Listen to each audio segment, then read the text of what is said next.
पढ़ाई और भी मज़ेदार हो जाए जब खुद अवस्थी सर पढ़ाएं। उनसे जुड़ने के लिए उनके चैनल को सब्सक्राइब करें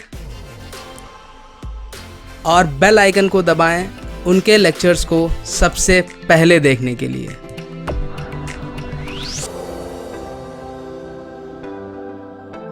hello students, welcome back to the third lecture of digital communication.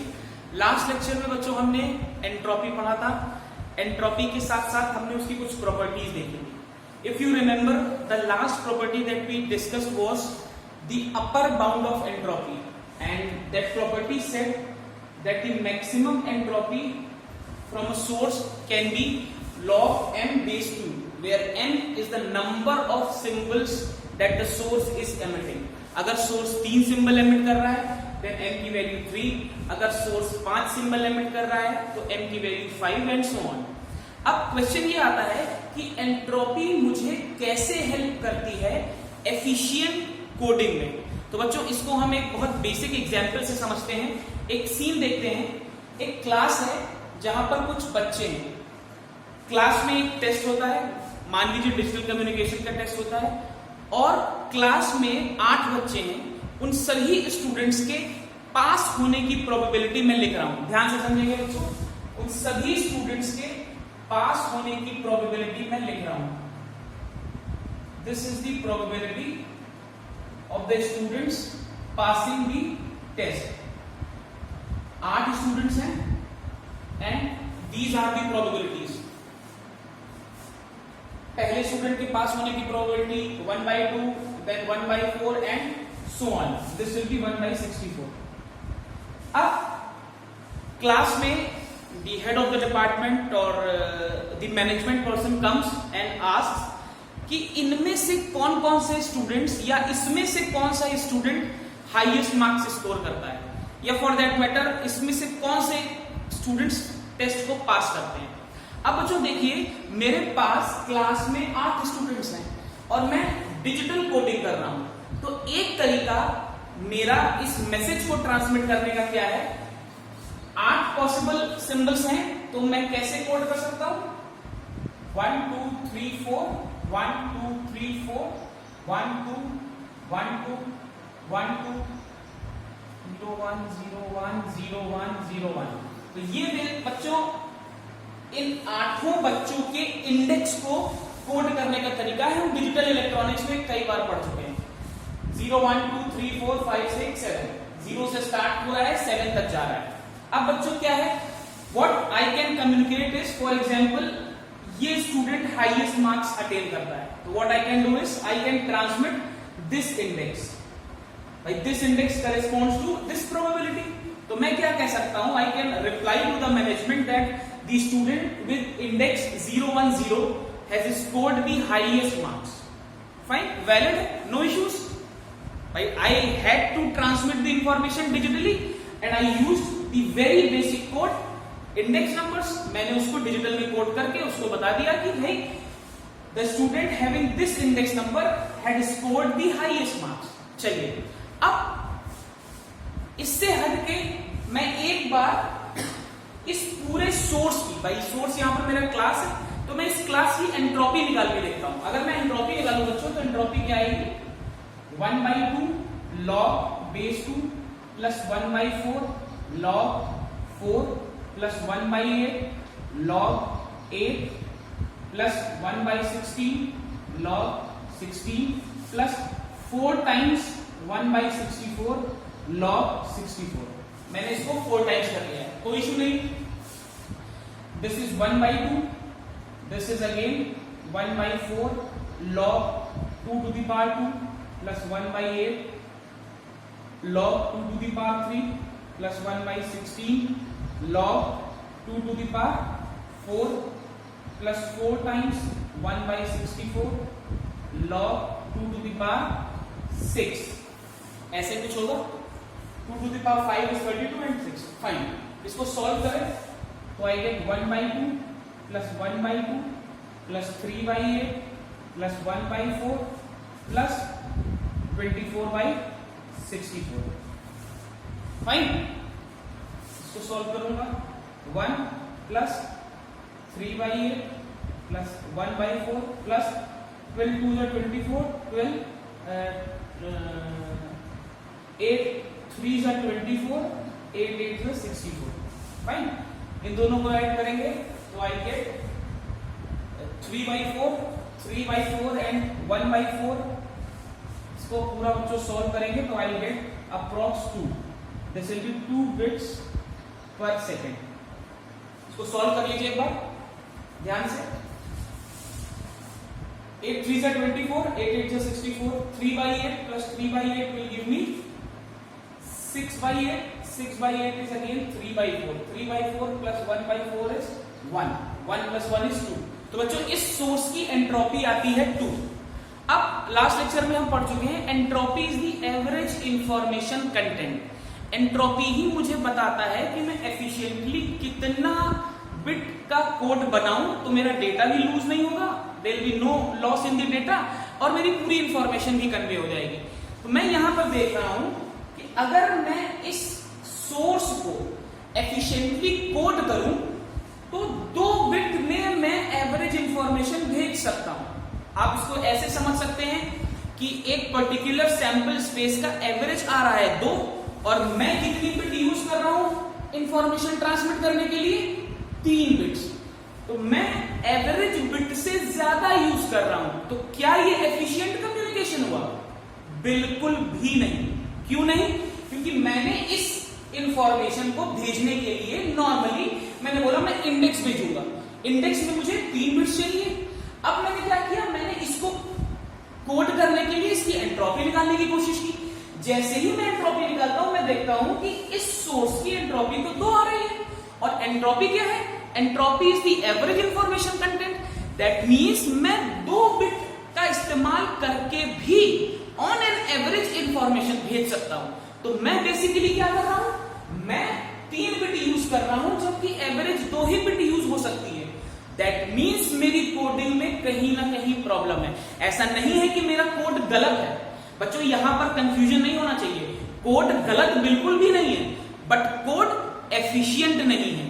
और अगर आपको याद हो, मैंने पहले लेक्चर में ही डिस्कस किया था, इंफॉर्मेशन थ्योरी एंड कोडिंग का पहला ही ऑब्जेक्ट है efficient data compression.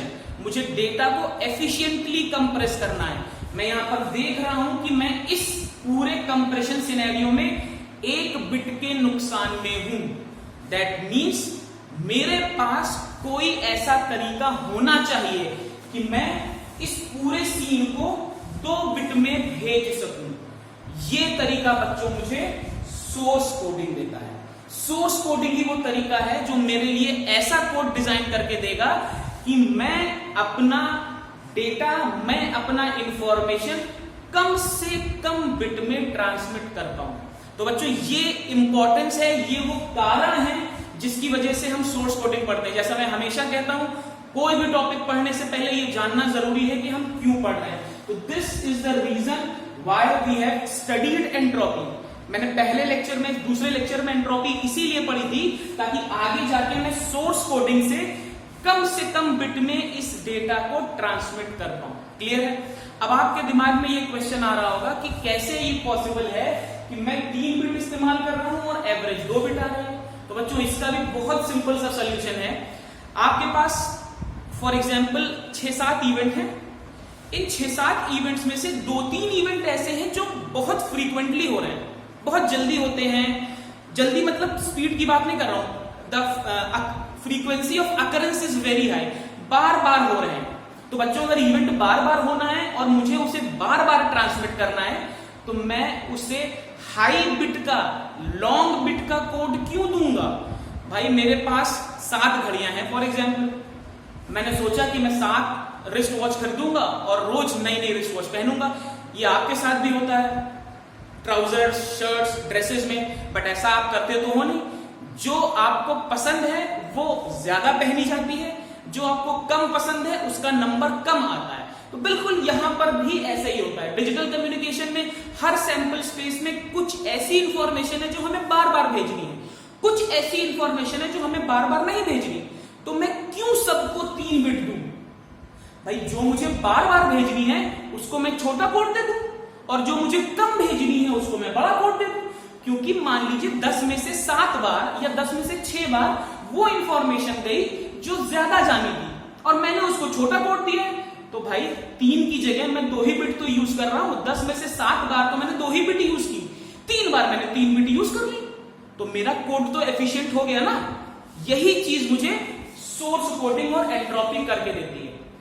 Source coding की मदद से हम एफिशिएंट कोड बनाते हैं जिससे हम बैंडविड्थ बचा सके और एफिशिएंसी बढ़ा सके। अब बच्चों कोडिंग में अच्छा एक और चीज मैं यहां पर बताना चाहूंगा, हम सभी लोगों ने डिजिटल कम्युनिकेशन या कम्युनिकेशन का ब्लॉक डायग्राम कई बार पढ़ा है।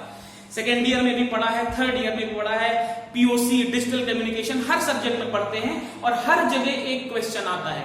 अगर आपको ब्लॉक डायग्राम ठीक से याद हो तो हमारे पास एक सोर्स इनकोडर होता है, हमारे पास एक चैनल इनकोडर होता है और टीचर हमें बताता है कि सोर्स इनकोडर में हम रिडंडेंसी रिमूव करेंगे, चैनल इनकोडिंग में हम रिडंडेंसी ऐड करेंगे। हम याद तो कर लेते हैं बट हमें इसका प्रैक्टिकल एप्लीकेशन नहीं समझ में आता। तो सिंस हम सोर्स इनकोडिंग पढ़ रहे हैं, सोर्स कोडिंग पढ़ रहे हैं, तो सोर्स वाला पार्ट मैं आपको अभी समझा देता हूं। फॉर एग्जाम्पल आपके कॉलेज में एक कंपनी आती है प्लेसमेंट के लिए, वो आपसे कहती है कि you have to submit your resume. भाई फाइनल ईयर में हम आ गए हैं या 7-6 सेम में हैं, तो हम सब अपना रिज्यूमे अपना सीवी बना के रखते हैं, लंबी बातें उसमें लिखते हैं, blah achievement and this and that. But when I see the proposal, मुझे पता चलता है कि भाई कंपनी ने तो कहा है कि मुझे 1 पेज का रिज्यूमे चाहिए। अब मैंने तो 3 पेज का बना के रखा है, मैंने तो बचपन से लेके आज तक अगर मैंने गुल्ली डंडा में भी सर्टिफिकेट जीता है तो वो भी लिखा है। अब मैं क्या करूंगा भाई, मैं तो चाहूंगा कि उस एक पेज में वो सारी रेलेवेंट इंफॉर्मेशन आ जाए जो मुझे एक अच्छे प्रोडक्ट की तरह मेरे एम्प्लॉयर के सामने रखे। मेरे पास 3 पेजेस का रिज्यूम था, मुझे भेजना 1 पेज का रिज्यूमे है, तो मैं क्या करूंगा बच्चों, मैं हाइलाइट्स उठाऊंगा। अब मैं सारी कहानी नहीं बताऊंगा कि मैं बनारस गया था तो मैंने ये किया और वहां मैंने XYZ में सर्टिफिकेट जीता, नहीं। मैं देखूंगा कि जॉब प्रोफाइल क्या है, उसके अकॉर्डिंग जो चीजें मुझे ठीक लगेंगी, जो चीजें मुझे एप्रोप्रिएट लगेंगी, मैं केवल वही इनकॉर्पोरेट करूंगा 1 पेज में। ये क्लियर है?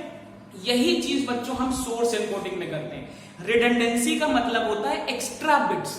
अब मुझे अपनी इंफॉर्मेशन को चैनल में भेजना है, अच्छा बैंडविड्थ मुझे कम से कम यूज करनी है, क्योंकि अगर मैं बैंडविड्थ ज्यादा यूज कर लूंगा तो मेरी एफिशिएंसी कम हो जाएगी। तो अब मैं क्या करूंगा, मैं अपने 3 पेज के रिज्यूमे को 1 पेज के रिज्यूमे में कन्वर्ट करूंगा। तो उसके लिए मुझे क्या करना पड़ेगा बच्चों, एडिशनल या रिडंडेंट बिट्स हटानी पड़ेंगी। क्यों हटानी पड़ेंगी, नहीं हटाऊंगा तो मेरा कोड लेंथ बढ़ेगा, एफिशिएंसी घटेगी, बैंडविड्थ ज्यादा यूज होगी। तो इसलिए बच्चों सोर्स एनकोडिंग में या सोर्स कोडिंग में या सोर्स एनकोडर पे हम रिडंडेंसी रिमूव करते हैं। जब हम चैनल कोडिंग थ्योरम पढ़ेंगे तब मैं आपको बताऊंगा कि क्यों हम चैनल में जो मैंने पहले रिमूव किया था अब मैं क्यों ऐड कर रहा हूं। अभी आई होप आपको समझ में आ रहा होगा। ये बहुत मेजर समस्या है, बहुत से बच्चे क्लास में भी पूछते हैं कि सर सोर्स एनकोडर में रिडंडेंसी रिमूव हो रही है, चैनल में ऐड हो रही है। तो आई होप आपको आज समझ में आ गया कि क्यों सोर्स एनकोडर में हम रिडंडेंसी रिमूव कर रहे हैं। अब बच्चों ये तो मुझे समझ में आ गया कि सोर्स कोडिंग मुझे एक एफिशिएंट कोड बना के देगी, बट कुछ कोड की कुछ कैरेक्टरिस्टिक्स भी होंगी, कुछ पैरामीटर्स भी होंगे जो ये डिसाइड करेंगे कि मेरा कोड एफिशिएंट है या नहीं। तो अब मैं कुछ 2-3 आपको पैरामीटर्स बताऊंगा जिनसे आपको ये क्लियर होगा कि मेरा कोड एफिशिएंट है या नहीं। तो बच्चों जो पहला पैरामीटर है दैट इज सोर्स एफिशिएंसी। ये बहुत इंपॉर्टेंट पैरामीटर है, सोर्स एफिशिएंसी। मतलब मैं ये देखना चाहता हूं कि मेरा सोर्स कितना एफिशिएंट है, कितना एफिशिएंटली वो कोड बना सकता है। तो इसके लिए मेरे पास फॉर्मूला है eta is equal to h by h max. ध्यान से देखेंगे, बहुत इंपॉर्टेंट फॉर्मूला है। आप लोग फॉर्मूला याद कर लेते हो बट उसका एप्लीकेशन नहीं समझते हो। अगर आप एप्लीकेशन समझ जाओगे तो फॉर्मूला ऑलरेडी याद हो गया। मेरे पास एक सोर्स है, कल मैंने डिस्कस किया था, ये कई मैसेजेस कई सिंबल्स एमिट कर रहा है, M1 M2 and so on. Clear है? अब मैं सोर्स की एंट्रोपी निकाल सकता हूं, मेरे पास फॉर्मूला है। एंट्रोपी निकालने का मेरे पास क्या फॉर्मूला है, P log base to 1/p। यहां से मैं एंट्रोपी निकाल सकता हूं, मैंने एंट्रोपी निकाल ली। फिर मुझे मैक्सिमम एंट्रोपी निकालनी है। अब बच्चों लास्ट लेक्चर का लास्ट पॉइंट था अपर bound of entropy. Maximum entropy का मतलब हुआ log base 2m, where m is the number of symbols emitted by the source। मैं देखूंगा मुझे कितने सिंबल दिए, जैसे यहां पर 4 सिंबल दिए हैं तो मेरे लिए m की वैल्यू होगी बच्चों 4। तो मैं इस तरीके से h max निकालूंगा। h max निकालने के बाद I find the efficiency of the code. Efficiency मुझे बताएगा कि मेरा सोर्स कितने बेटर तरीके से कोडिंग कर सकता है। तो ये बच्चों पहला पैरामीटर है जो हमें पढ़ना है। The second parameter is redundancy, जिसकी मैंने अभी बात की। रिडंडेंसी निकालने का फॉर्मूला होता है बच्चों 1 माइनस एफिशिएंसी। अगर मैंने सोर्स की एफिशिएंसी निकाल ली है तो I can find the redundancy. Next is information rate. जब आपके पास एग्जाम में न्यूमेरिकल आता है बच्चों तो उस न्यूमेरिकल के कई पार्ट होते हैं। तो ये वो पार्ट्स हैं जो हम अलग अलग डिस्कस कर रहे हैं। इसके बाद हम लास्ट में एक न्यूमेरिकल भी डिस्कस करेंगे जिससे आपके सारे कॉन्सेप्ट क्लियर हो जाएंगे। तो इंफॉर्मेशन रेट बच्चों क्या होता है? Information rate is R into H. इसको मैं R से लिखता हूं, R इंटू एच। जहां पर H क्या है? H is the entropy and R is the rate at which symbols are generated. जैसे आपसे कहता है कि a particular source emits 5 symbols per second, तो मेरा टाइम हो गया 5 सिंबल्स पर सेकेंड, तो मेरा स्मॉल आर हो गया बच्चों 1/5। तो ये हम जब न्यूमेरिकल करेंगे तो आपको क्लियर हो जाएगा। फाइन। तो ये बच्चों कुछ पैरामीटर्स हैं जो हम यूज करते हैं जब हम सोर्स कोडिंग करते हैं या किसी कोड की एफिशिएंसी निकालते हैं। अब हम एक क्वेश्चन करेंगे, उस क्वेश्चन से आपको सारे लॉजिक्स क्लियर हो जाएंगे। चलिए बच्चों, ये वो क्वेश्चन है जो हमें करना है। क्वेश्चन कह रहा है a source emits 3 messages with probabilities इतना, we have to find the source entropy, maximum entropy, source efficiency and redundancy. तो बच्चों मुझे प्रोबेबिलिटीज दी हुई है। P1 is 7/10, P2 is 1/5, P3 is 1/10। सबसे पहले मुझे एंट्रोपी निकालनी है। सिंपल है, entropy will be I is equal to 1 to 3 Pi log 1/Pi। यही फॉर्मूला होता है, हम पहले लेक्चर में कर चुके हैं। एंट्रोपी बच्चों कितनी आ जाएगी? एंट्रोपी आएगी 7/10 log 10/7 plus 1/5 log 5 plus 1/10 log 10। ध्यान रखेंगे, गलती नहीं करेंगे, मैं बार बार रिपीट कर रहा हूं। log का बेस 2 है, मैंने कल भी बताया था। log b base a is log b divided by log a। तो अगर मुझे 10 में कन्वर्ट करना है तो मैं ऐसे कन्वर्ट करूंगा। क्लियर है? कैलकुलेटर से आप सॉल्व कर लीजिए, सिंपल है। मैं आंसर बता देता हूं। This will be approximately 1.16 bits per symbol. This will be the entropy, मतलब मुझे ऑन एन एवरेज कितनी बिट लगेंगी इस सिस्टम में मैसेज को ट्रांसमिट करने में। क्लियर है? डायरेक्ट फॉर्मूला बेस था, हम पहले कर चुके हैं। नेक्स्ट बच्चों मुझे मैक्सिमम एंट्रोपी निकालनी है। मैक्सिमम एंट्रोपी के लिए मुझे क्या करना है? मुझे m चाहिए। m क्या था?